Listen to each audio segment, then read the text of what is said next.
अहमद, कैसी लगी आपको ये टीम जो कि ट्राई सीरीज़ और एशिया कप के लिए मुंतखब हुई है? और अमूमन होता ये रहा है कि हम जब किसी बड़े टूर्नामेंट के लिए जाते हैं तो पुराने खिलाड़ियों को वापस बुलाते हैं। तो इस बार ये जो एक तासुर था, ये जो एक तरीक़ाकार था, और वो भी ख़त्म हो गया। हमने पुराने खिलाड़ियों की तरफ पलट कर नहीं देखा। पहला सवाल ये, अच्छी टीम है, ठीक है, इसका जवाब ये अच्छी टीम है, बेहतर टीम है। और पुराने खिलाड़ियों को इसलिए ज़्यादातर वापस लाया जाता था कि उनको स्केपगोट बनाया जाए, उन पे हार के सारा मलबा डाला जाए। तो आई थिंक ये बहुत ज़बरदस्त एक काम किया आकिब जावेद साहब ने कि इस दफ़ा बाबर आजम और रिजवान को स्केपगोट नहीं बनाया, बल्कि जीतने की तरफ जा रहे हैं। तो ये इनको इस चीज़ का क्रेडिट जाता है।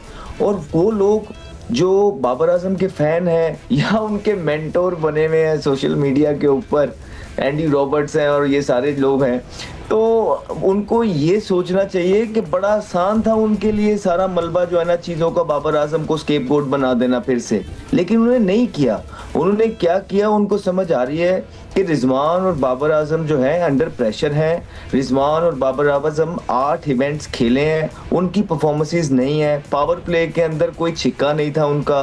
स्ट्राइक रेट दुनिया में सबसे ज़्यादा नीचे है। बाबर आजम के स्कोर जो है लूजिंग कॉज में सबसे ज़्यादा हो गए दुनिया के अंदर। उसके बाद जो परफॉर्मेंसेस की हैं वो बी सी डी टीम्स के अगेंस्ट की हैं, वो भी अपनी परफॉर्मेंसेस की हैं, मैचेस नहीं जितवाए। यूएसए सारे प्लेयर्स खेलते थे तो यूएसए से आप हारते हैं, आयरलैंड से आप हारते हैं, जिम्बाब्वे से आप हारते हैं, यूएसए से आप हारते हैं, बांग्लादेश से आप हारते हैं, उसके बाद 9वें नंबर की टीम वेस्ट इंडीज से आप हारते हैं।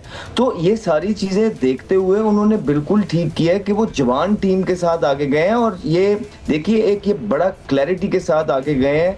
और इन्होंने एक दफ़ा ये अच्छी चीज़ की है कि लास्ट मोमेंट पे टीम अनाउंस नहीं की। इनको क्लैरिटी है, आगे वर्ल्ड कप भी इसके साथ जुड़ा हुआ है। तो मेरे ख्याल से इनको क्लैरिटी है कि एशिया कप में और वर्ल्ड कप में हमने ऑलमोस्ट इन्हीं प्लेयरों के साथ जाना है, which is a very good sign.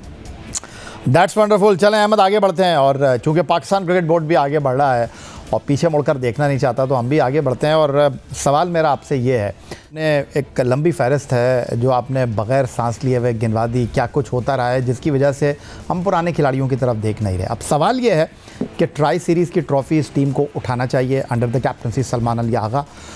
उसके बाद हम एशिया कप में एंटर हो रहे हैं।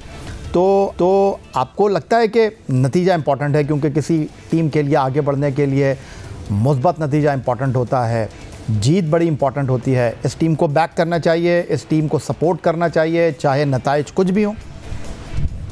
देखिए, अब तहम्मुल से ज़रा मेरा ना जवाब सुन लीजिएगा। वो ये है, सबसे पहले हम आते हैं फ़खर जमान और मोहम्मद हारिस पे। जब हम और आप बैठ के हम भी टीम पे थे, लोग फ़खर जमान को उनकी दलेरी पे सपोर्ट करते रहे 10 साल। और T20 के उनके स्टैट उठा के देख लीजिए तो एक नॉर्मल से स्टैट है, लेकिन क्या है कि यार अटैकिंग क्रिकेट खेलते हैं। और अब आके एक कैंपेन चल रही है मोहम्मद हारिस के खिलाफ, वो भी तो अटैकिंग क्रिकेट खेलते हैं, उनके पास भी तो शॉट्स हैं ज़बरदस्त। तो जब फ़खर जमान को 10 साल सपोर्ट किया अटैकिंग क्रिकेट पे, तो मोहम्मद हारिस को क्यों नहीं, जो कि कीपर भी ज़बरदस्त है। तो एक ये। दूसरा, जब आपकी पूरी टीम खेल रही थी, जिन्होंने टीम के अंदर रूल और राज किया है, आपने क्या जीता है? मैं आपसे सवाल करता हूं, आपने कुछ नहीं जीता है। आपने बता दिया अहमद, आपने बता दिया क्या जीता है क्या हारे जी। जब 8 इवेंट्स उनको दे दिए हैं तो इन बच्चों को 4 इवेंट्स तो बनते हैं कि नहीं। जो हालात ये लोग पैदा करके गए हैं ना पाकिस्तान की क्रिकेट टीम के अंदर, अब क्रिकेट टीम को आगे लेके जाने में टाइम लगेगा। ये जमाना इन यंगस्टर की लॉर्ड के बाद पीछे कुछ नहीं है। और अगर हमने इनको भी क्रिटिसाइज करना शुरू कर दिया, या इनकी ये जो performances tri series Asia cup पे इनको जज करके इनको निकाल दिया, या इनको हाड़े हाथों लिया, तो पाकिस्तान का ऊपर जाने वाला या आगे जाने वाला मरहला समझो मर गया। ये आखिरी उम्मीद है ये लॉर्ड। हाँ, बॉलर्स जो सीनियर हैं उन पे ज़रूर बात की जा सकती है, उन जो सीनियर प्लेयर्स हैं उनको जिम्मेदारी लेनी चाहिए। और अगर वो जिम्मेदारी निभाने में नाकाम होते हैं तो उन पे बात करिए जितनी करनी है। लेकिन ये जो जवान खून है, सच है, साहिबजादा फरहान, मोहम्मद हारिस, साइम अयूब और हसन नवाज, अबरार, सुफियान मुकीम, इनका ख्याल रखना है, क्योंकि इन्होंने आगे ये जो टीम है 10 साल कैरी करनी है। तो नताइज किसी भी टीम के लिए इंपॉर्टेंट होते हैं, इसमें कोई दो राय वाली बात नहीं है। लेकिन जो हालात सीनियर प्लेयर्स छोड़ के जा रहे हैं, अगर नताइज नहीं भी आते तो और पीछे कोई है नहीं, वक्त का तकाजा यही कहता है कि इन्हीं यंगस्टर्स को आगे लेके चलना और सपोर्ट करना है। ठीक हो गया अहमद, आपने आपके सीनियर बॉलर्स हारिस रऊफ और शाहीन आफरीदी की बात की। इन दोनों के पाकिस्तान के लिए बैनुल-अक़वामी T20 की सतह पर अगर मैं मैच को यकजा करता हूं तो 168 T20 बन रहे हैं हारिस रऊफ और शाहीन आफरीदी के। 3620 गेंदें हैं, 224 विकेटें हैं। तो आपको लगता है कि अब इन दोनों के लिए भी फेयर इनफ होगा, इनको भी अब साबित करना होगा, इनको भी अब जिम्मेदारी लेनी होगी? देखिए, जो बातें दूसरों के लिए हुई हैं वो इनके लिए भी हुई हैं। अभी जिस तरह आप इनकी विकेटें गिनवा रहे हैं, कल मैंने इनके दोनों के कंबाइन रन्स देख रहा था। जो इनके अगेंस्ट एक प्रोपेगेंडा है वो इनके रन्स दिखा रहा था कि दोनों को इतने ज्यादा रन्स पड़ गए हैं। कंसिस्टेंसी तो रही है ना एक इशू। अब आप देखें कि इन्होंने भी तो कोई मैचेस नहीं ना जितवाए। अगर बाबर और रिजवान ने परफॉर्मेंस नहीं की तो इन्होंने भी मैच विनिंग परफॉर्मेंसेस नहीं किया है, लेकिन ये छुपते रहे हैं। ये फखर जमान जिस तरह बाबर रिजवान के पीछे छुपता रहा है, उस तरह ये प्ले बॉलर्स भी हमारे छुपते रहे। अब इनका टाइम है मैच जितवाने का। भाई, आपके पर ये जो सारी इन्वेस्टमेंट हुई है वो इसलिए हुई है, पे बैक करने का टाइम है कि आप मैचेस जितवाएंगे पाकिस्तान क्रिकेट टीम को। तो अब ये फखर जमान, शाहीन शाह अफरीदी, हारिस रऊफ, इनमें सलमान अली आगा, इन्होंने पाकिस्तान को मैच जितवाना है और ये मेक और ब्रेक टूर्नामेंट होगा इन 4-5 प्लेयर्स के लिए, आप याद रखिएगा।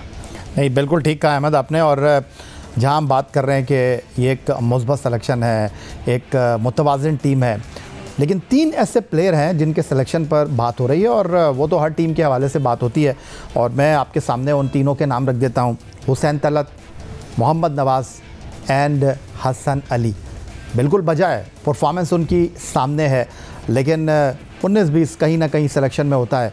आप इनकी सिलेक्शन को कैसे डिफेंड करेंगे, या आप कहेंगे कि नहीं, एक मौका इनको दे रहे हैं, फाइन? नहीं जी, हुसैन तलत ने बड़ी ज़बरदस्त इनिंग खेली है, बड़े अरसे बाद कमबैक करके। आई थिंक डोमेस्टिक के मंजे हुए प्लेयर हैं, लेफ्टी खेलते हैं, स्पिनर को डोमिनेट करते हैं, जो कि मिसिंग है पाकिस्तान के मिडिल। नहीं अहमद, वो कह रहे हैं कि सवाल ये है कि अगर फ़हीम अशरफ टीम में तो फिर हुसैन तलत कैसे हो सकता है?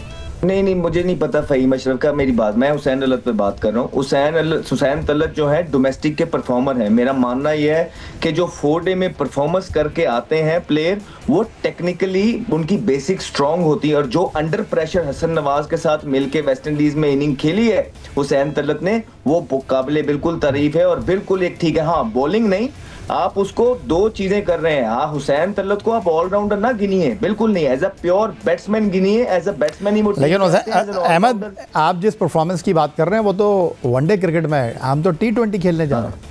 नहीं सर, देखिए मेरी बात, हमने इसको T20 में भी खेलते हुए देखा है। ये हमारे साथ भी लड़का खेला है, इसने इस्लामाबाद यूनाइटेड की तरफ से भी इनिंग्स खेली हुई है, इसने लाहौर की तरफ से भी बड़ी जबरदस्त इनिंग्स खेली हुई है। इसके अंदर पोटेंशियल मौजूद है।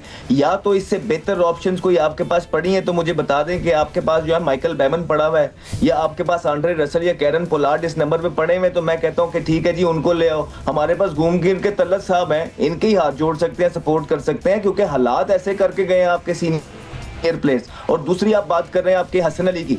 हसन अली डिसेंट फॉर्म के अंदर थे, काउंटी क्रिकेट में अच्छी जाके परफॉर्मेंस की, PSL में भी उन्होंने अच्छी परफॉर्मेंस की है, और क्योंकि वो टीम के साथ थे, बन रहे हैं। मुझे इनसे प्रॉब्लम नहीं, मुझे प्रॉब्लम क्या है अब्बास अफरीदी से।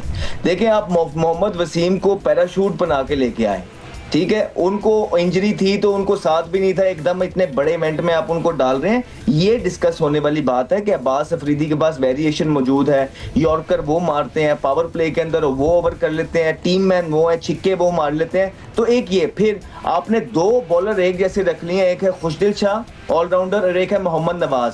ये कंसर्न है कि आप अगर खुशदिल नवाज में से एक रख के रिस्ट स्पिनर की तरफ जाते और जो भी मसले मसाइल हैं उसामा मीर के साथ किसी भी ऑफिशियल के, उसको दूर रख के अगर एक लेग स्पिनर के साथ जाते तो वो मुल्क को फायदा बिल्कुल दे सकता था। और तीसरा मुझे मसला है कि आकिब जवेद साहब ने कहा है कि वो जो सलमान है लेफ्ट आर्म पर, मैंने उनको इतना ज्यादा देखा नहीं हुआ। आकिब जवेद साहब खुद फास्ट बॉलर हैं, उनको मेरे से ज्यादा पता है फास्ट बॉलिंग का, लेकिन उन्होंने प्रेस कॉन्फ्रेंस में कहा है कि बांग्लादेश की परफॉर्मेंस पे उन्हें सिलेक्ट किया है। तो याद रहे, बांग्लादेश की परफॉर्मेंस जो है फास्ट बॉलर्स के लिए वो इसलिए काउंट नहीं होनी चाहिए क्योंकि वहां पे जो मीडियम पेसर भी होते हैं वो भी परफॉर्म कर देते हैं, तो उनका सैंपल साइज बहुत छोटा है सलमान का इस एशिया कप के लिए। तो ये 2-3 चीजें हैं, लेकिन मॉरलेस क्योंकि आकिब जवेद साहब खुद फास्ट बॉलर हैं, अगर उनको लगता है कि ये ठीक है, बिल्कुल हमें सपोर्ट करनी चाहिए। ये 2-3 चीजें थी जो हुसैन तलत का आपने किया, मुझे उससे कंसर्न नहीं है। हसन अली का आपने किया, मुझे उससे कंसर्न नहीं है। हाँ, मुझे ये है कि 2 ऑलराउंडर एक जैसे रखे हुए हैं, खुशदिल और नवाज एक लेग स्पिनर हो सकता था और मोहम्मद वसीम जूनियर की जगह जो है मोहम्मद अब्बास आ सकता था। Otherwise this team looks good. और वो लोग जो इस टीम को क्रिटिसाइज कर रहे हैं और कह रहे हैं कि बाबर और रिजवान को होना चाहिए था, अगर 4 महीने पहले जाके आप उनके बयान निकाल के देखेंगे, वही लोग कहते थे कि इन दोनों को नहीं होना चाहिए और आरे हाथों लेते थे। अब ये क्या करते हैं, ये इसलिए क्रिटिसाइज कर रहे हैं क्योंकि ये प्रेशर बनाए रखना चाहते हैं, क्योंकि वो खुद उस पोजीशन पे आके वो जॉब लेना चाहते हैं जहां आकिब जावेद बैठा हुआ है। तो हमने आकिब जावेद को बहुत क्रिटिसाइज किया है उनकी गलत चीजों पे, लेकिन हमने साथ ये भी कहा था कि जान अल्लाह को देनी है। जहां पे आकिब जावेद अच्छा काम करेगा, लेट हो गया थोड़ा, लेकिन अब अच्छा काम कर रहा है, तो हम इंशाल्लाह शाना बशाना साथ खड़े हैं, खुल के चीजें करें, संभाल लेंगे हम। ठीक है, लेकिन ये जो आपने अभी अब्बास आफरीदी की बात की, फाटा के दाएं हाथ के तेज़ बॉलर की, 24 T20 मैच पाकिस्तान के लिए, 417 गेंदें, 500 रन, 38 विकेटें।